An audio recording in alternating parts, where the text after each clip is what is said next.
जय हिंद साथियों, स्वागत है आप सभी का अपने YouTube चैनल अपना गुरुकुलम में। झारखंड जीके के आज के सेशन में हम लोग एक बहुत महत्वपूर्ण टॉपिक को कंप्लीट करने जा रहे हैं, वो है पर्यटन स्थल। हम लोगों ने इसका भाग 1 इसके पिछले वीडियो में देखा था। आज हम लोग इसको भाग 2 और आनी इसको समाप्त करने वाले झारखंड के प्रमुख पर्यटन स्थल को। ये पर्यटन स्थल जो है वो जलप्रपात हो सकते हैं, बांध हो सकते हैं, पर्वत हो सकते हैं, मंदिर हो सकते हैं, कोई भी जो वहाँ का एक स्पेशल हो ये हो सकता है। ठीक है, तो हम लोग पहले पर्यटन स्थल जानेंगे, फिर दूसरे साइड हम लोग जानेंगे कि आखिर जो ये पर्यटन स्थल है कौन से जिले में मतलब अवस्थित है। क्योंकि एग्जाम में जो प्रश्न पूछा जाएगा आपको इसी प्रकार पूछा जाएगा कि बैद्यनाथ धाम मंदिर कौन जिले में है। ठीक है, इस प्रकार के प्रश्न पूछे जाएंगे। तो बहुत कह सकते हैं कि एग्जाम के पॉइंट ऑफ व्यू से बहुत ज़्यादा इंपॉर्टेंट टॉपिक है। मिस नहीं करना है आप लोगों को, अंत तक बने रहिएगा।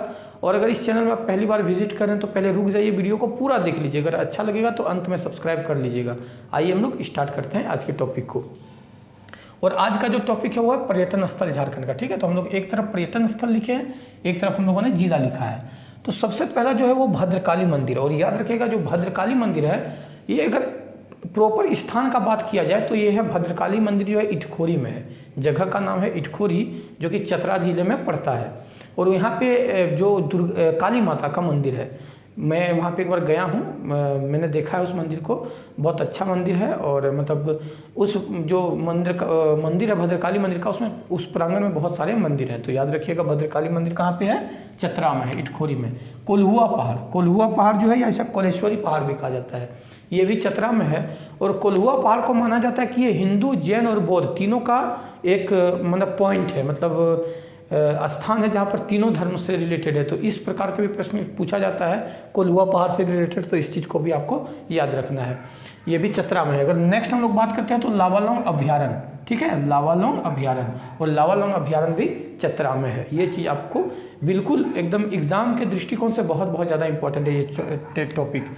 अगर बात करें डुमेर सुमेर जलप्रपात की, ठीक है, डुमेर सुमेर जलप्रपात तो वो भी है चतरा में। अब हम लोग नेक्स्ट बढ़ते हैं और जानते हैं तिलैया डैम। और तिलैया डैम जो है वो बराकर नदी पर है। याद रखिएगा तिलैया डैम जो है वो बराकर नदी पर है और उसकी उपस्थिति जो है वो कोडरमा जिले में है। और तिलैया के बारे में आप लोग बहुत फेमस सुने भी होंगे, झुमरी तिलैया के बारे में रेडियो में बहुत ज़्यादा आता था कि झुमरी तिलैया से फरमाइश किए हैं ये सॉन्ग वो सॉन्ग। तो झुमरी तिलैया इस मामले में भी बहुत ज़्यादा आगे था। ठीक है, गौतम बुद्धा अभ्यारण्य, याद रखिएगा गौतम बुद्धा अभ्यारण्य जो है वो कोडरमा में है। एक और वहाँ पे है कोडरमा अभ्यारण्य, तो उसको पढ़ाना इंपॉर्टेंट नहीं है क्योंकि कोडरमा अभ्यारण्य जो है कोडरमा में ही होगा, इस सब कोई जानते हैं। ठीक है, तो ये दो चीज़ आपको वहाँ मेनली याद रखना है, एक तिलैया डैम और दूसरा है गौतम बुद्धा अभ्यारण्य। नेक्स्ट हम लोग बढ़ते हैं और बात करते हैं पारसनाथ पहाड़ का। तो पारसनाथ जो पहाड़ है, पर्वत है, ये झारखंड का सबसे ऊँचा है पर्वत है। याद रखिएगा 1365 मीटर इसकी ऊंचाई है। और यहाँ पे जो है वो जैन धर्म का मंदिर भी है। इसको वहाँ पर जैन धर्म के लोग जो है संवेद शिखर भी कहते हैं। संवेद शिखर का नाम से इनको पर्वत को जाना जाता है। और वहाँ पे जैन तीर्थयात्री का मतलब मंदिर है, जैन तीर्थ धर्म का वहाँ से रिलेटेड है। तो ये याद रखिएगा पारसनाथ पर्वत झारखंड का सबसे ऊंचा पर्वत भी है, 1365 मीटर इसकी हाइट है। अगर मधुबन की बात करें तो पारसनाथ पहाड़ के जस्ट नीचे मधुबन पड़ता है। और मधुबन में जो है वो भी वहाँ जैन तीर्थयात्री का मंदिर है, वहाँ पे उसका यात्री निवास है रहने के लिए, जहाँ मतलब वहाँ पे ठहरने के लिए। ठीक है, तो ये भी इंपॉर्टेंट है जैन धर्म के लिए। उसरी जलप्रपात एक है वहाँ पे, उसरी जलप्रपात जो कि उसरी नदी में बना हुआ है। उसरी जलप्रपात कौन नदी में है? उसरी नदी में। और ये तीनों जो है पारसनाथ पहाड़ की बात कर ले या मधुबन की बात कर लें या उसरी जलप्रपात की बात करें, ये तीनों की उपस्थिति अगर देखा जाए तो गिरिडीह में है। याद रखिएगा बहुत इंपॉर्टेंट है। ठीक है, हम लोग नेक्स्ट बढ़ते हैं और मैथन बांध, याद रखिएगा मैथन बांध, पंचेत बांध, ठीक है, और तोपचांची झील, शक्ति मंदिर, ये चारों जो है वो धनबाद में है। मैथन डैम, और मैथन डैम जो है ये भी बराकर नदी पर है। याद रखिएगा मैथन डैम जो है ये भी बराकर नदी पे है। अगर पंचेत डैम की बात करें तो ये बराकर और दामोदर के संगम पर है पंचेत बांध, याद रखिएगा। और तोपचांची झील, तोपचांची जो है एक जगह है धनबाद का, एक जगह का नाम है तोपचांची, वहाँ पे एक झील भी है। तो तोपचांची झील याद रखिएगा। एक शक्ति मंदिर है, ठीक है, इसको क्या कहा जाता है? शक्ति मंदिर, जो कि धनबाद में उपस्थिति है इसकी। तो ये चारों बहुत ज़्यादा इंपॉर्टेंट भी है एग्जाम के दृष्टिकोण से, और ये चार जो है वो धनबाद में पड़ता है, याद रखिएगा।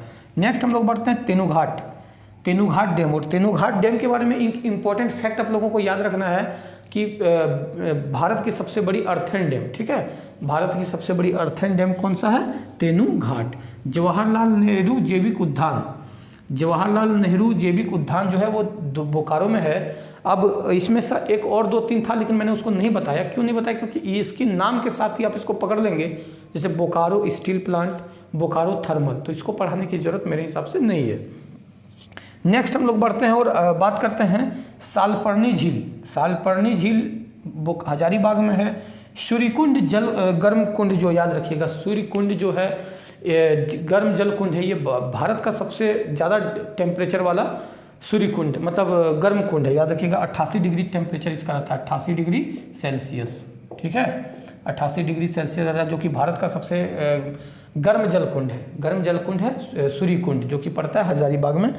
तो अगर कभी आपको मौका मिले तो जगह जाइए घूमने के लिए, बहुत अच्छा जगह है। ठीक है, ये सब जगह घूमना चाहिए। सालपर्णी झील हजारीबाग में है, सूर्यकुंड हजारीबाग में है। कोनार डैम, कोनार डैम का नाम सुनते ही आप लोगों के मन में एक चीज़ आना चाहिए कि 24 घंटे के अंदर बहने वाला डैम, क्या? कोनार डैम।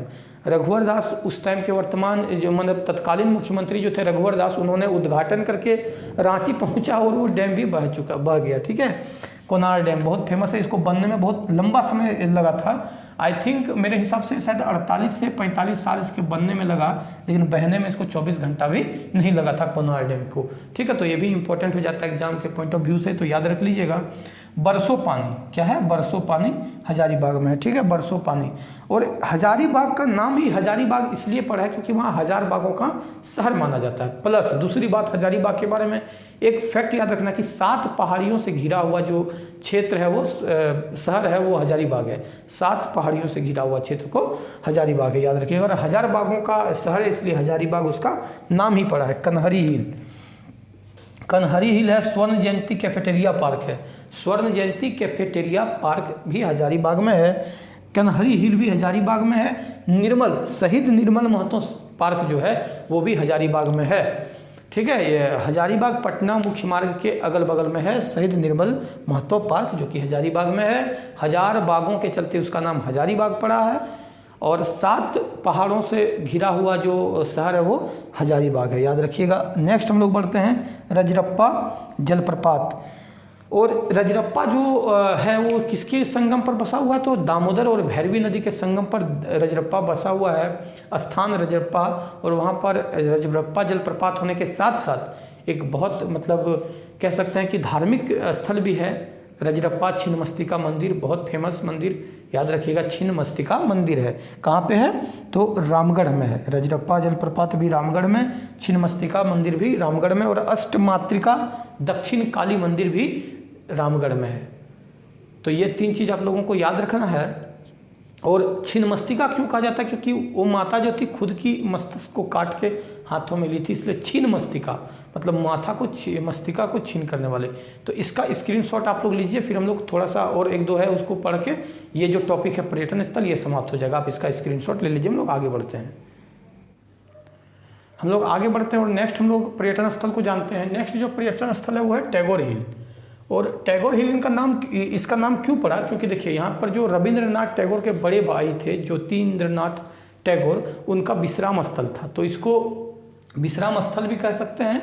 इसका नाम है, और टैगोर हिल भी नाम है, इसलिए इसका नाम टैगोर हिल पड़ा था। रॉक गार्डन रांची में है। ठीक है, टैगोर हिल भी रांची में है, रॉक गार्डन भी रांची में है, पहाड़ी मंदिर भी रांची में है। अगर कभी आप रांची घूमने आते हैं तो पहाड़ी मंदिर निश्चित रूप से आइए। और पहाड़ी मंदिर में आप चढ़ के जब देखिएगा तो आपको रांची का बहुत सुंदर दृश्य देखने को मिलेगा। तो आप जो पहाड़ी मंदिर है जरूर घूमने आइए। पहाड़ी मंदिर यहाँ पे जब तत्कालीन मुख्यमंत्री थे रघुवर दास, तो उनके समय में यहाँ भारत का सबसे ऊंचा तिरंगा फहराया गया था, लेकिन बाद में कुछ डैमेज होने के कारण उस तिरंगे को उतार लिया गया है। ठीक है, उसके बाद जगन्नाथपुर मंदिर है। जगन्नाथपुर मंदिर भी बहुत फेमस मंदिर है रांची का, आप आके देख सकते हैं। अगर बिरसा जैविक उद्यान की बात करें तो और मांझी में है, ये भी घूमने का जगह है रांची में, पर्यटन स्थल है। हुंडरू जलप्रपात, ठीक है, हुंडरू जलप्रपात है। सूर्य मंदिर है और देवड़ी मंदिर है। देवड़ी मंदिर बहुत फेमस हो चुका है क्योंकि महेंद्र सिंह धोनी यहाँ बहुत बार पूजा करने जाते हैं, तो इस चलते भी देवड़ी मंदिर बहुत ज़्यादा ये मतलब चर्चा में आया। वैसे तो मंदिर है, वैसे फेमस है ही, मंदिर को कोई किसी इंसान का जरूरत नहीं है फेमस करने के लिए, लेकिन मतलब जो चर्चा में आया, बार बार जो लोग जानने लगे देवड़ी मंदिर को, महेंद्र सिंह धोनी के कारण कहीं ना कहीं जानने लगे। क्योंकि वो हमेशा पूजा करने जाते हैं। वहाँ पर 16 भुजी दुर्गा है, याद रखिएगा। जो देवड़ी मंदिर है वहाँ का खासियत क्या है कि 16 भुजी दुर्गा का मूर्ति है वहाँ पे। और सूर्य मंदिर जो है, देखिए एक्चुअली में ये सूर्य मंदिर है, ये शिव का मंदिर है, लेकिन सूर्य मंदिर इसका नाम इसलिए पड़ा है क्योंकि सूर्य की जो पहली किरण होती है वो वहाँ पे शिवलिंग पे एकदम बिल्कुल मतलब क्लियरली जाता है, ठीक है, शिवलिंग पर स्पष्ट रूप से पड़ता है, इसलिए इसका नाम क्या हो गया है, सूर्य मंदिर नाम हो गया है। लेकिन एक्चुअली ये मंदिर क्या है, ये शिव भगवान का मंदिर है। तो याद रखिएगा ये सब सारा कुछ रांची में है। रातू किला, रातू किला की अगर बात करें तो रातू किला भी रांची में है।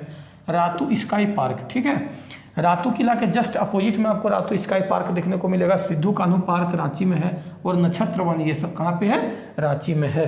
तो अगर आप कभी भी रांची एग्ज़ाम वगैरह देने आते हैं तो ये सब जगह को घूम लीजिए, क्योंकि आपका एग्ज़ाम का भी पार्ट बन जाएगा और दूसरा है कि आप इंजॉय भी कर लेंगे। अब हम लोग आगे बढ़ते और जानते हैं जुबली पार्क। तो याद रखिएगा जुबली पार्क जमशेदपुर में है। और जब वहाँ पर जो टाटा कंपनी का जब वहाँ पे स्थापना हुआ था उसके उपलक्ष्य में जुबली पार्क को बहुत बेहतरीन ढंग से सजाया जाता है। वहाँ पे मेले लगते हैं और बहुत ज़्यादा भीड़ होता है। तो जुबली पार्क जमशेदपुर में है, याद रखिएगा। और जुबली पार्क के बारे में मैंने इसलिए जाना क्योंकि यहाँ पे हम लोगों ने ट्रेनिंग किया है। मैंने यहाँ पे ट्रेनिंग किया जमशेदपुर में, तो हम लोगों को जब संडे ऑफ मिलता था तो हम लोग निश्चित मैंने घूमने जाते थे जुबली पार्क। तो कभी डिमना लेक, दालमा अभ्यारण्य नहीं गए हैं, वैसे डिमना लेक जाते थे, जुबली पार्क ज़्यादातर घूमने जाते थे, तो ये हम दोनों जानते हैं। और हम लोग यहाँ पे ड्यूटी भी, मैंने यहाँ पे ड्यूटी भी किया है जुबली पार्क में, ठीक है। तो ये जमशेदपुर में है, मतलब पूर्वी सिंहभूम में, याद रखिएगा। अगर जिले की बात की जाए तो पूर्वी सिंहभूम में पड़ता है। डिमना लेक हो गया, दालमा अभ्यारण्य हो गया, हाथी के लिए फेमस है, जूलॉजिकल पार्क है, धारागिरी जलप्रपात है, जादूगढ़ा यूरेनियम खान है, बहुत फेमस है। हम लोग नेक्स्ट पढ़ेंगे हालांकि ये सब चीज़, लेकिन अभी हम लोग यहाँ पर्यटन स्थल के तौर पर पढ़ रहे हैं, तो हम लोग जितना जरूरत है उतना ही जाने, बाद में हम लोग इसका पूरा डीप जानेंगे, ठीक है। उसके बाद हम लोग आते हैं नेक्स्ट में, जानते हैं बेनू सागर का शिव मंदिर पश्चिमी सिंहभूम में है। सारंडा वन तो खैर आप लोग भूल नहीं सकते हैं, सारंडा वन पश्चिमी सिंहभूम में, याद रखिएगा, बहुत फेमस। और हिरनी जलप्रपात जो कि गरगा नदी पे है, कौन सा नदी पे है, गरहा नदी पे, गरगा नहीं गरहा नदी पे है, याद रखिएगा। हिरनी जलप्रपात जो कि पश्चिमी सिंहभूम में है। तो यहाँ पर हम लोगों का पर्यटन स्थल समाप्त होता है। दोस्तों आप लोगों को सेशन कैसा लगा है और इसको मिस नहीं करिएगा, इसका स्क्रीनशॉट पहले आप लोग ले लीजिए।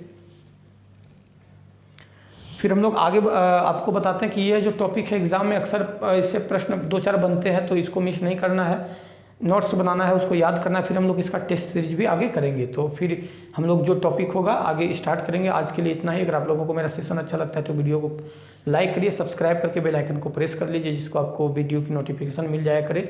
वीडियो को शेयर करिए और एक कमेंट करके मुझे ज़रूर बता दीजिएगा। दोस्तों आज के लिए इतना ही। वीडियो को अंत तक देखने के लिए धन्यवाद। जय हिंद।